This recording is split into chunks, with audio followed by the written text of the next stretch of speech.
So on Wednesday, January 6th, 2021, at 12:43 p.m., I blocked my first ever friend on Facebook. And another person posted her last tweet ever on January 5th, 2021. And what she posted was, "Nothing will stop us. They can try and try and try, but the storm is here and it's descending upon DC in less than 24 hours, dark to light."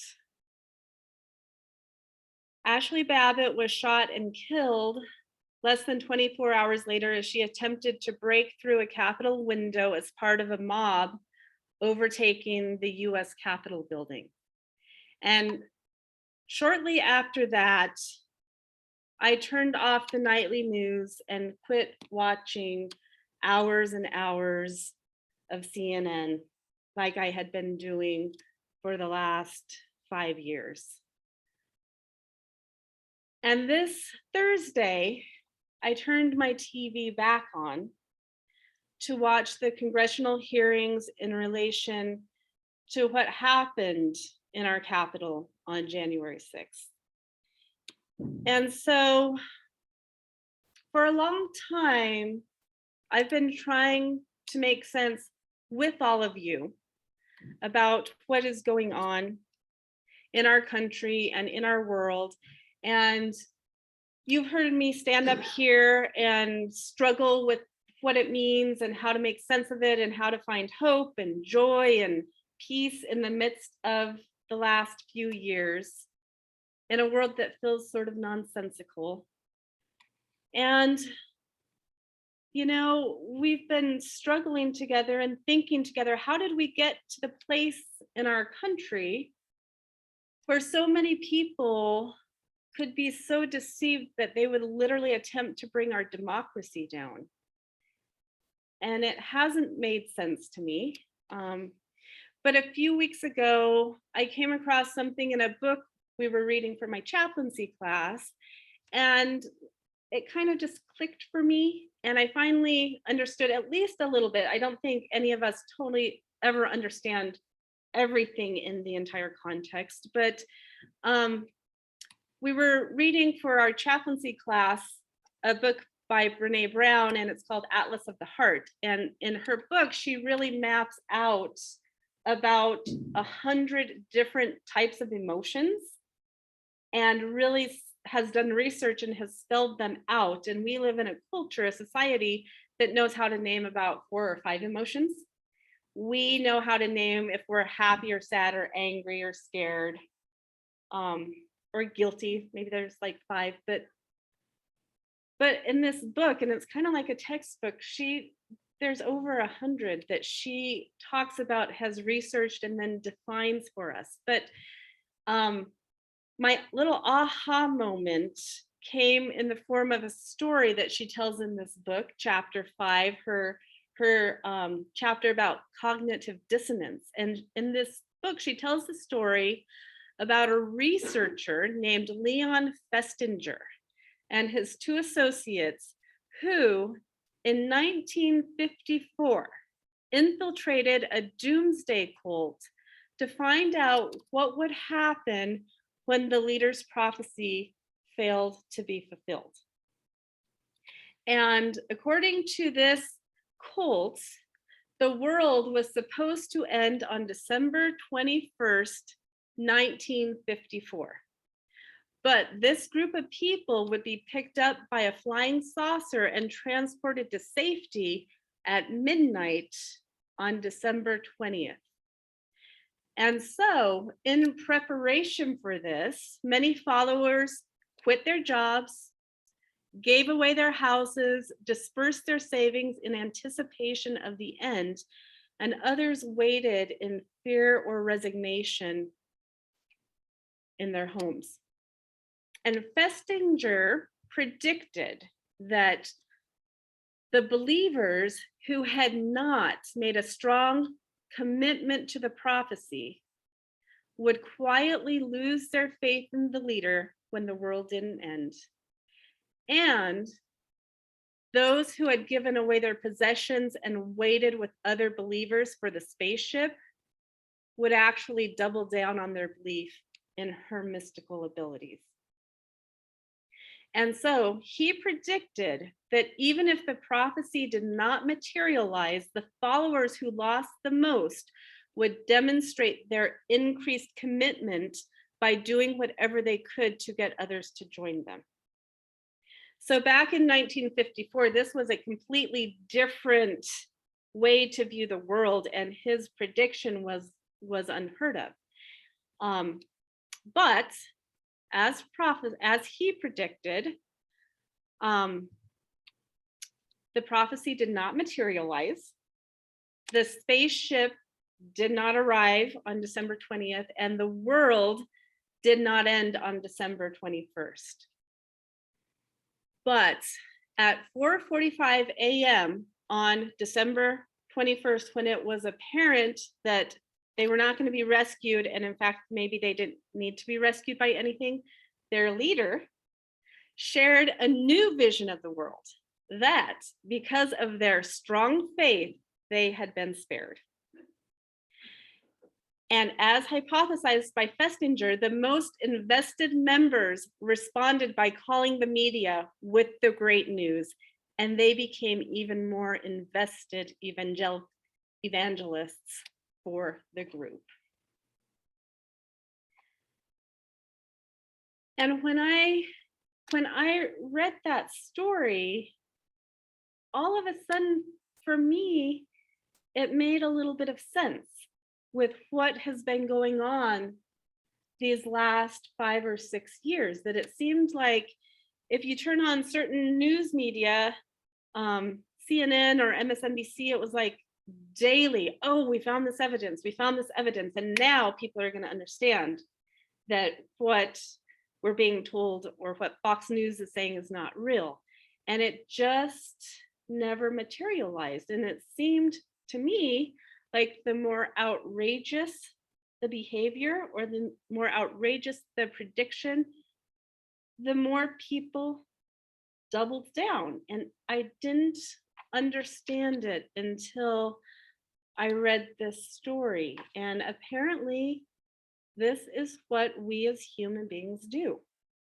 And the definition of cognitive dissonance that Brene Brown uses in her book is that it is a state of tension that occurs when a person holds two cognitions, ideas, attitudes, beliefs, opinions that are psychologically inconsistent with each other. And when we are faced with information that challenges what we believe, our first instinct is to make the discomfort, the irritation, the vulnerability go away by resolving the dissonance. We do this by rejecting the new information, decreasing its importance, or avoiding it altogether. The greater the magnitude of dissonance, the greater the pressure to reduce dissonance. And so, having read this last few weeks and been processing all of this, I decided that I would turn the TV back on Thursday night to see if perhaps after 17 months, maybe some of that dissonance has dissipated. And it was really interesting that apparently almost every news channel was covering these hearings except for Fox News. And so I just want to reread her words again, because when we are faced with information that challenges what we believe, our first instinct is to make the discomfort, irritation, vulnerability go away by resolving the dissonance. We do this by rejecting the new information, decreasing its importance, or avoiding it altogether. And all of a sudden, it made sense to me.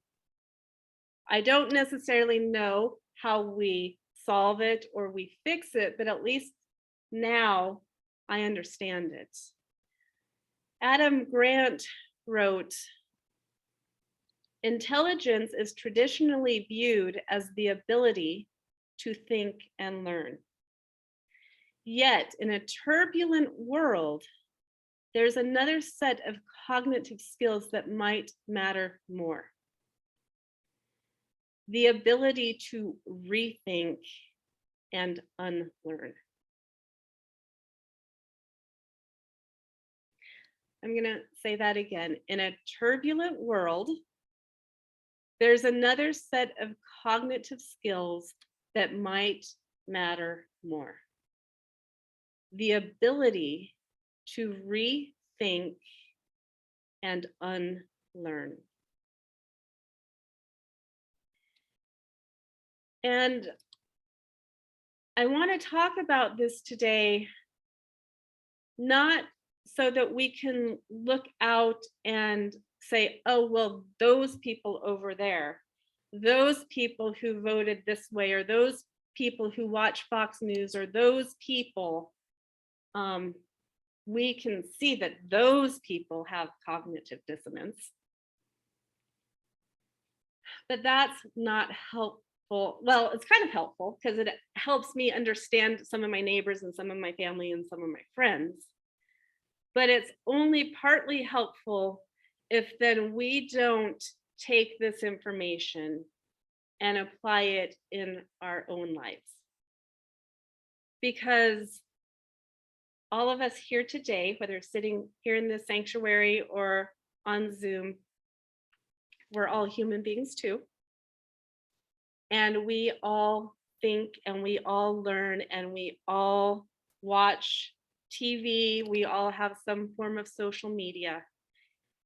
And so my invitation, as we explore the larger concept of what cognitive dissonance is the invitation for us to take the time to look into our own lives and ask ourselves, are there areas where perhaps I'm living in a little bit of cognitive dissonance?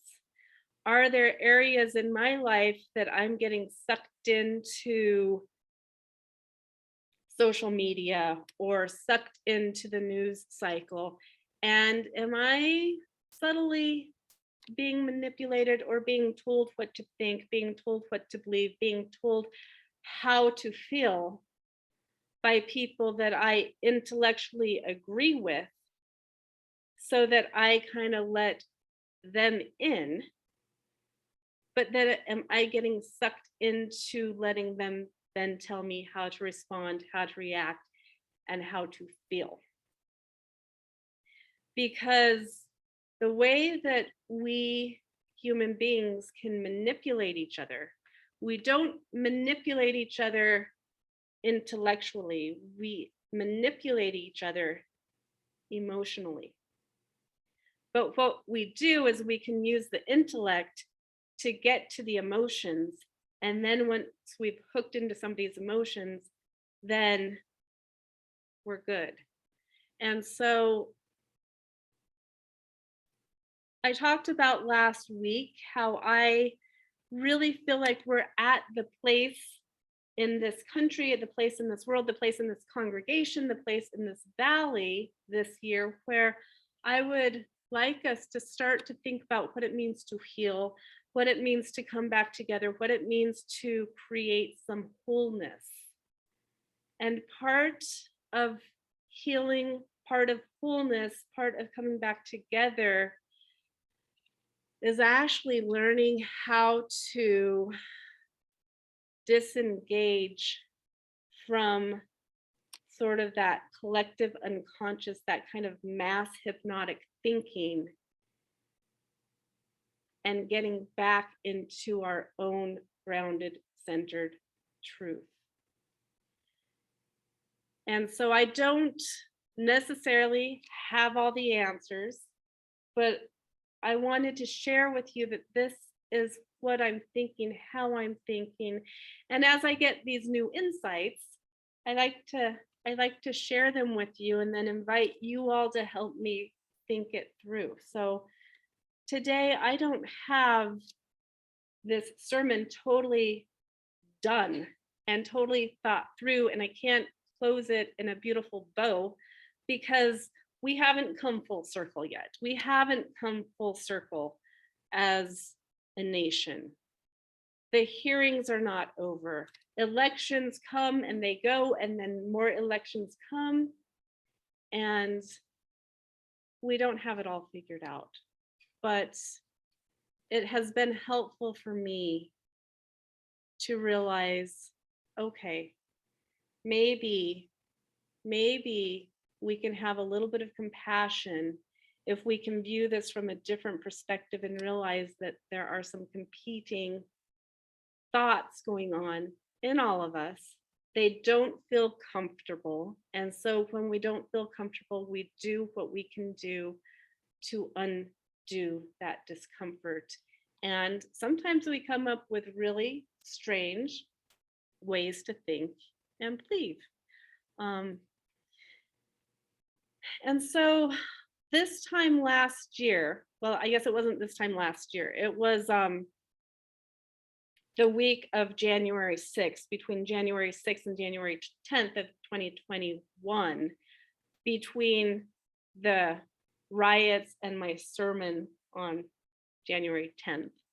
I came across something from Caroline Neese, who is kind of an energy intuitive, and she was being interviewed that week, and she expressed very nicely some of the concepts that I've been trying to get across. And so I quoted her a year and a half ago, but I'm gonna just quote her again, and I'm going to take her words kind of slowly because I want us to think about what some of this means as she says them. So what she said in her interview, she said, what we are experiencing is an ongoing theme of how transformation expresses itself in our world.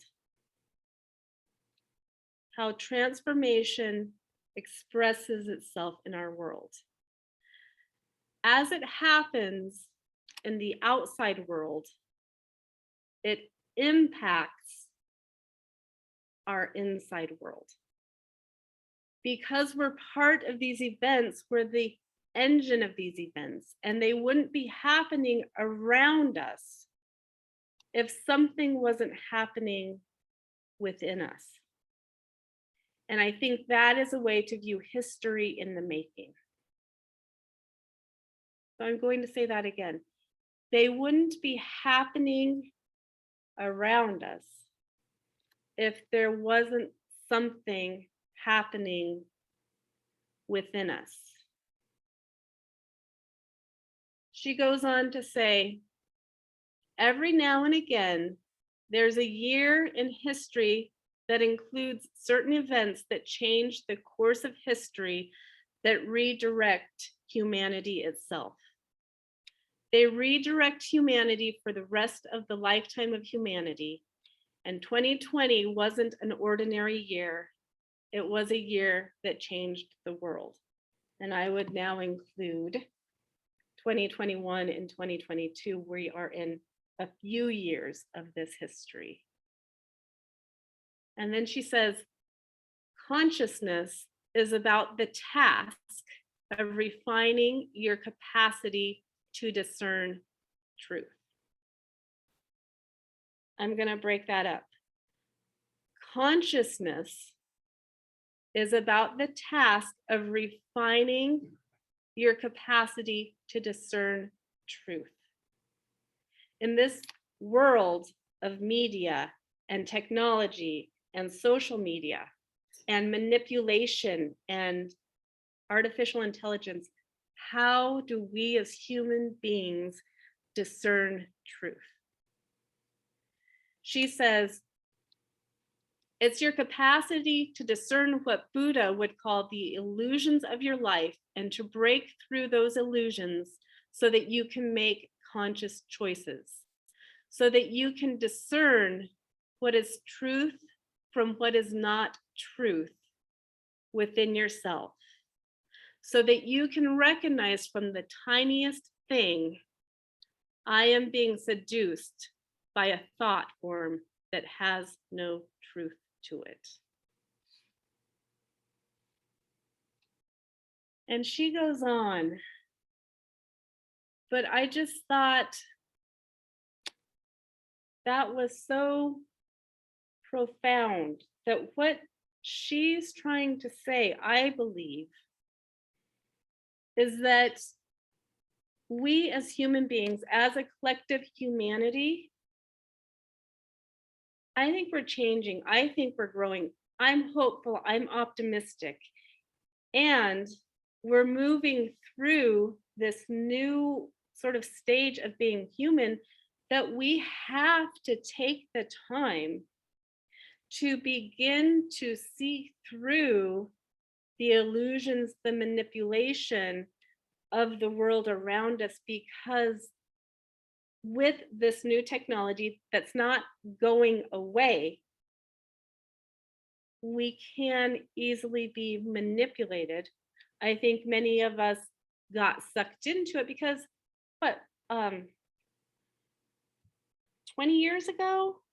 I mean, we didn't have Twitter and we didn't have, I grew up going to high school and college. There was no Facebook.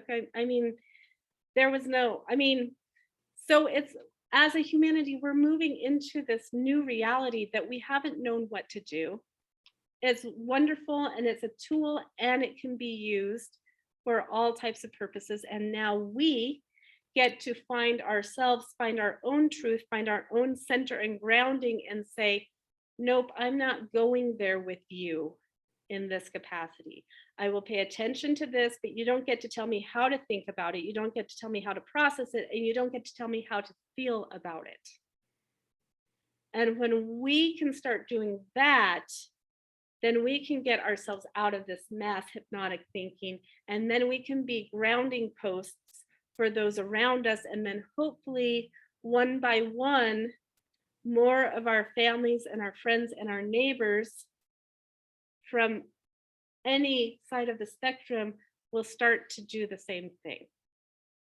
Because what I've been saying for the last few years is it's not about being on the left side of the spectrum or the right side of the spectrum, because the emotion of anger is the same whether you're an angry liberal or an angry conservative. It's still a human being being angry.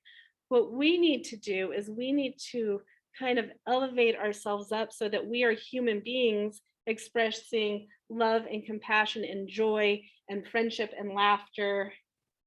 And that is up here.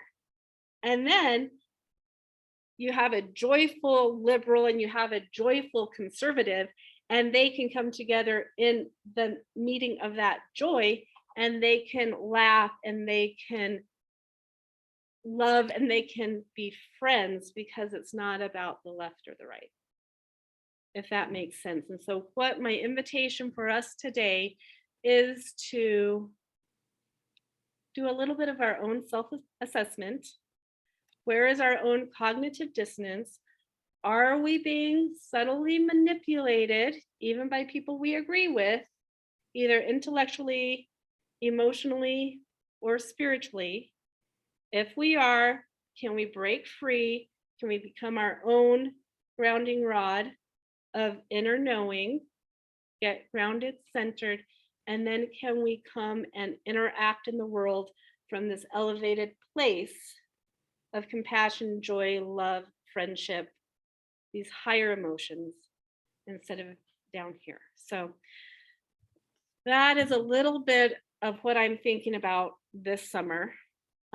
Like I said, it's not, I can't tie it all in a bow, but at least now you know where my head is going when I start talking about this stuff. And so I think I'm gonna leave it there, but we do have we have a few minutes, and so I am going to invite us to just turn this into a little bit of conversation if we want to. If anybody has any thoughts about what I'm saying, if it hopefully it made sense to at least some of you in some capacity. And I'm going to invite the people on Zoom to unmute themselves if they want to. And if you have a thought and you want to come up here in the sanctuary and say something, just come up and you can speak into the computer. So if you would like to say something or you have a thought, just go ahead and unmute yourself on Zoom and I will call on you. Steve, come on up.